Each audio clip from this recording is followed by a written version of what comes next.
देश इस तरह के सिनेमा को एक्सेप्ट करेगा। ये मैं इसलिए कह रहा हूँ क्योंकि एक साल से जो है तब तक मैं पैसे के लिए काम नहीं करती। मुझे सबसे प्रायोरिटी लग रहा है बड़ी फिल्म आपको मिली है, 9 रुपये मिले हैं, कितना एक्साइटमेंट है आपके अंदर कि ये फिल्म के बॉक्स ऑफिस पे क्या करेगी? नमस्कार, आप सभी का स्वागत है मिस टुडे में और मैं हूं आपके साथ सोनिया सिंह। बॉलीवुड में आजकल तमाम ऐसी फिल्में आ रही हैं जो समाज की कुरीतियों को लोगों के सामने रख रही हैं। ऐसी एक फिल्म आ रही है नौरस, कथा कॉलेज की।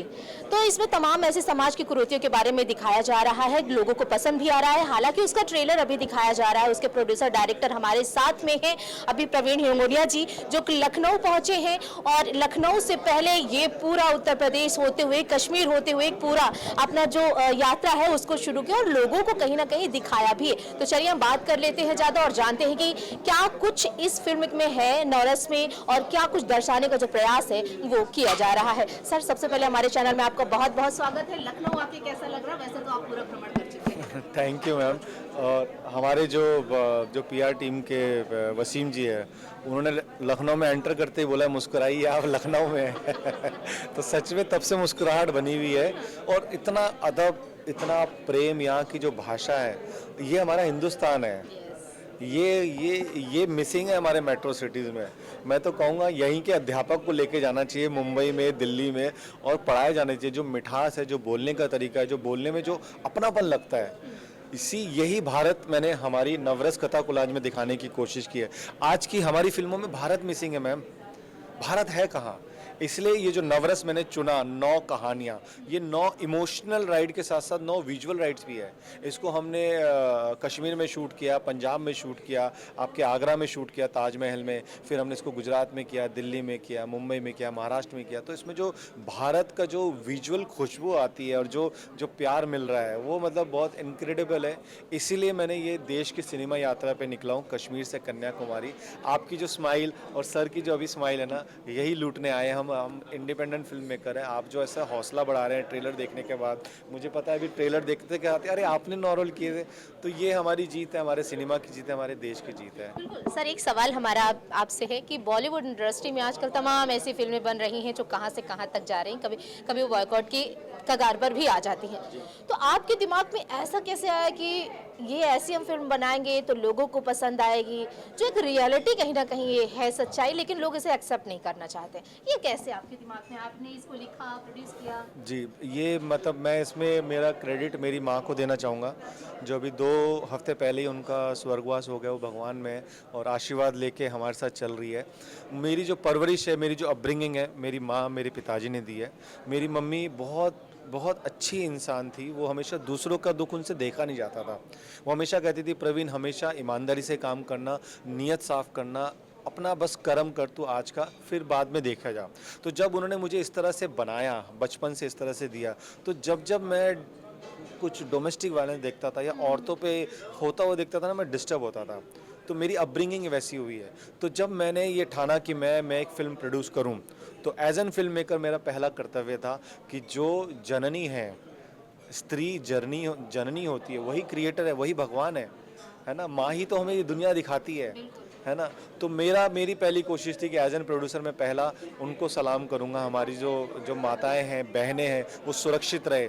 डाइवोर्स, विभत्स रस, ये डिस्गस्टिंग है मैम, ये खौफनाक है। देखिए मैं बात कर रहा हूँ, मेरे रोंगटे खड़े हो रहे हैं। ये इस तरह से जो दरिंदों को मैंने हमारी कहानी में विभत्स रस में कहने की कोशिश की है, तो कहीं ना कहीं उनका ना ज़मीर जागेगा, उनका दिमाग मस्तिष्क हिलेगा। उनको एक घुमा के प्यार से हल्का सा हटाने, झकझोरने की कोशिश की कि मत करो भाई रेप। तो वो है। फिर आपका डाइवोर्स, मैम अद्भुत रस में मैंने डाइवोर्स पे कहने की कोशिश की कि डाइवोर्स हस्बैंड वाइफ का नहीं होता, पेरेंट्स, जी मैम, पेरेंट्स और बच्चे का होता है। बच्चा सबसे ज़्यादा सफ़र करता है मैम। लड़की भी शादी कर लेती है, लड़का भी शादी कर लेता है, बच्चा कहाँ से वही माँ बाप का प्यार वापस लेके आए। तो मुझे वो बड़ी तकलीफ़ होती है। इसलिए मैंने ये सुना कि यार मैं अपने मन का सिनेमा बनाऊँ जो मैं कहना चाहता हूँ। तो मैंने ना लेफ़्ट सुनी ना राइट सुनी, 9 ऐसी कहानियाँ लिखी जो मेरे देश में परिवर्तन लाए, जो मेरे देश को अच्छी लगे। और आप ट्रस्ट मी, हमारा देश है ना, उसको ग्रूम करने की ज़रूरत है, हमारे देश की जो ऑडियंस है। और मेरी यही प्रयास है कि 18 अक्टूबर को हम इंडिपेंडेंट फिल्म मेकर को हौसला मौका मिले हमारी पीठ थपथपाए। और ये जो 9 सामाजिक कुरीतियों को ख़त्म करने की मेरी एक कोशिश है, उस कोशिश में 9 रेप रुक जाए, 9 डाइवोर्स रुक जाए, 9 डोमेस्टिक वायलेंस रुक जाए, 9 बच्चे सुसाइड ना करें, तो मुझे ऐसा लगा कि एज एन फिल्म मेकर मेरा ये फिल्म बनाना, ये प्रयास सफल रहा। बिल्कुल। और आपने इस फिल्म को दिखाने के लिए जो कश्मीर अभी गए थे, आप लोगों ने तमाम ऐसी यात्राएं की, कॉलेज हो या फिर कहीं पर भी हो, आप जगह जगह पर गए, लोगों से मिले, लोगों को ट्रेलर दिखाकर आप उसका रिस्पांस भी आपने जाना। तो ये अनुभव कैसा रहा आपका, कैसा एक्सपीरियंस रहा, कैसा सामना करना पड़ा मुसीबत? मैंने ना, जैसे बताया, मैंने अपने दिल की सुनी।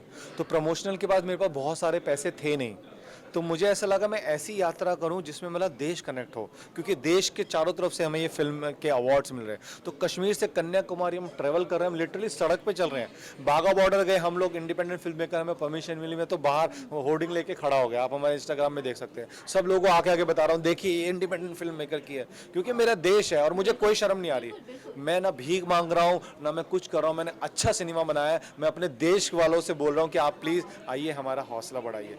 तो जो प्यार मिल रहा है, जो पूरा सिनेमा, और ऐसा फिल्मों की तरह लग रहा है जैसे फिल्म में नहीं होते कि व्हाट्सएप ग्रुप पर लोग वायरल हो रहे, देश देख रहा है, ऐसा सीरियसली हो रहा है। मैं मतलब एक कमाल का कि देश इतना प्यार दे रहा है।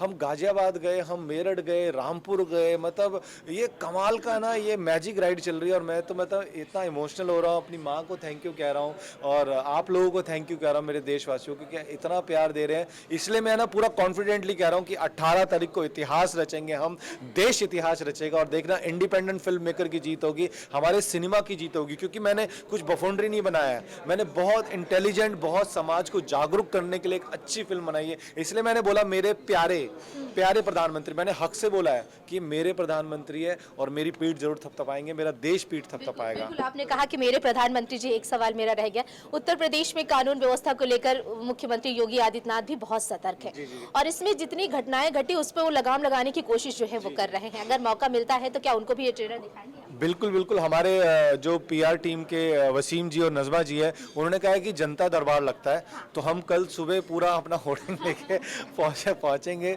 सर के पास, और उनसे भी हम आशीर्वाद लेंगे और कोशिश करेंगे कि मतलब हमारे हौसले को सलाम करें और देश तक हमारी कोशिशों को पहुंचाएं। आप इतने मतलब आए, अपना समय निकाल के हमें हौसला देने के लिए, ये प्यारी स्माइल देने के लिए, यही लूटने आए हैं हम। तो आप प्लीज़ थैंक यू, हमारा हौसला बढ़ाया, थैंक यू।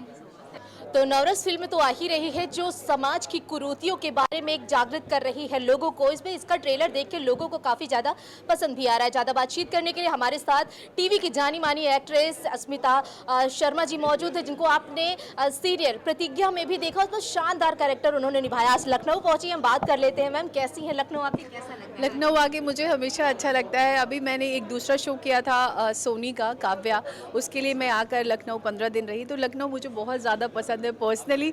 यहाँ लोगों में जितना स्वाद है उतना ही स्वाद खाने में भी है, और मैं बहुत बड़ी फूडी हूँ, तो मैं यहाँ आती हूँ तो यहाँ के लोकल फूड खाना मुझे बहुत पसंद है, तो मैं ढूंढ कर जाती हूँ। आई लव लखनऊ, यहाँ के कपड़े, यहाँ के लोग, यहाँ की तहजीब तमीज़ और यहाँ का जो पुश्तैनी किस्से हैं वो बहुत पसंद है मुझे। जिस तरीके से आपको वो सीरियल था, मैं भी देखती थी, उसकी बहुत बड़ी फेवरेट दीवानी थी और आपको उसको बहुत पसंद करती थी, जिस तरीके से आपको वो किरदार था। क्या आप भी, एक मेरा ऐसा सवाल है कि आप उस किरदार को आज मिस करती हैं कभी कभी? जी हाँ, एक्चुअली टेलीविज़न का जो वो दौर था, क्योंकि 10 साल पहले वो शो आया था, और मेरे लिए डेफिनेटली बहुत बड़ा चैलेंजिंग किरदार था। जी हाँ, तो मैंने उसके बाद बहुत काम किया है, लेकिन मेरा सारा काम एक तरफ और प्रतिज्ञा एक तरफ। मुझे लोग जब मिलने आते थे उस शो के दौरान, तो मुझे कहते थे कि मेरी वाइफ मुझे खाना नहीं देती है। वो शो आता है तो कहते हैं कि पहले मैं वो शो देखूँगी, उसके बाद खाना दूँगी। तो इस तरीके की पब्लिक ने बेशुमार प्यार दिया, इतनी मोहब्बत दी, सराखों पे बिठाया। मैं जितना भी थैंक यू कहूँ कम है, और बस यही प्यार है और यही आपका सपोर्ट है जो हम लोगों को ताकत देती है, काम करने की हिम्मत देती है, और इसीलिए हम जो भी है सब आपकी वजह से है। तो ये जो फिल्म है नवरस कथा कोलाज, ये भी एक दूसरी कोशिश है मेरी फिल्म के दौरान, क्योंकि सीरियल्स तो उसके बाद भी मैंने काफ़ी किए, लेकिन हाँ, प्रतिज्ञा है। प्रतिज्ञा जैसा दूसरा शो अभी तक नहीं बना। तलाश में आज भी हूँ कि उस तरीके का किरदार और इतना चैलेंजिंग और इतना मज़ेदार करने को मिले। तो फिलहाल तो मैं आपसे सबसे निवेदन करूँगी कि आप लोग 18 अक्टूबर को हमारी ये फिल्म नवरस कथा कोलाज देखने ज़रूर आए, क्योंकि ये फिल्म काफ़ी कुछ देती भी है सोसाइटी को। सोसाइटी को कुछ देने की कोशिश के मतलब नज़रिए से ये फिल्म बनाई गई है, सिर्फ टाइम पास नहीं है। तो आप जब भी जो लोग भी इस फिल्म को देखेंगे वो अपने साथ काफ़ी कुछ लेकर जाएंगे। बिल्कुल, आप मैम खुद इसमें हैं और इसमें जिस तरीके से समाज की कहें तो आजकल ये महिलाओं के साथ खासकर होता है, चाहे वो डिवोर्स हो, चाहे वो घरेलू हिंसा हो या फिर किसी तरीके से उससे पीड़ित हमारी महिलाएं ही होती हैं। तो क्या आपको लगता है कि इस पिक्चर को देख के, इस फिल्म को देखकर अगर महिलाएं देखेंगी तो उन्हें एक थोड़ा सबक मिलेगा कि हमें खुद के लिए स्टैंड लेना है? बिल्कुल बिल्कुल मिलता है। मुझे लगता है कि विजुअल मीडिया का बहुत बड़ा इम्पैक्ट पड़ता है हमारे दिमाग पे, हमारे जीवन पे। फिल्मों के ज़रिए बहुत सारे मेकर्स ने इतिहास गवाह है कि हमेशा से क्रांति लाने की कोशिश की है, सोसाइटी को बदलने की कोशिश की है, सुंदर समाज बनाने की कोशिश की है। तो हमेशा मेकर्स की एक जिम्मेदारी होती है कि आप अपने देश के लिए, सोसाइटी के लिए क्या करते हैं, और पब्लिक की भी ये जिम्मेदारी होती है कि वो भी इस मुहिम में शामिल हो और हम सब इस तरीके का काम करें जो हमारे समाज को कुछ दे सके। तो इस फिल्म के ज़रिए हमने इन मुद्दों को केंद्र में रखा है और डेफिनेटली महिलाएं केंद्र में हैं, क्योंकि सबसे ज़्यादा अगर प्रताड़ित होती हैं तो महिला होती है। चाहे आज पढ़ी लिखी महिलाएं, उसके बाद भी चूँकि एक बहुत इतिहास से इस तरीके की चीज़ चलती आई है कि महिलाओं को हमेशा केंद्र में रखा गया है, प्रताड़ना के केंद्र में हमेशा महिलाएं रही हैं। तो इस फिल्म के ज़रिए डेफिनेटली एक बड़ा चेंज लाने की कोशिश की गई है। बिल्कुल। और क्या कुछ नए प्रोजेक्ट आप हैं जिनमें आप काम करने वाले, कुछ आने वाला है? जी हाँ, अभी कुछ और मेरे प्रोजेक्ट से मेरी अपनी फ़िल्म है जो कि मैंने अभी लोटस ब्लूम्स करके बनाई है। ईफी में उसको काफ़ी अवार्ड मिले हैं, इंडियन पैनोरामा में फ़िल्म सेलेक्ट हुई और अब उसके रिलीज़ के लिए मैं कोशिश में हूँ। उसके अलावा अभी 1-2 सीरीज़ और, क्योंकि अभी जस्ट मेरा काव्या शो ख़त्म हुआ है, तो उसके अलावा अभी टीवी सीरीज़ और कुछ इस तरीके का टेलीसॉप्स करने का प्लान है मेरा। Thank you. तो आपने देखा कि ये हमारे साथ एक्ट्रेस है जिन्होंने बहुत ही ज़्यादा खूबसूरती से बताया कि महिलाएं ही केंद्र में रखी जाती हैं जो प्रताड़ित की जाती। नवरस फिल्म को देखकर उन महिलाओं को भी कहीं ना कहीं सबक मिलेगा और अपने लिए स्टैंड भी वो लेंगी। विजय आशु के साथ में सोनिया सिंह, MS टुडे, लखनऊ।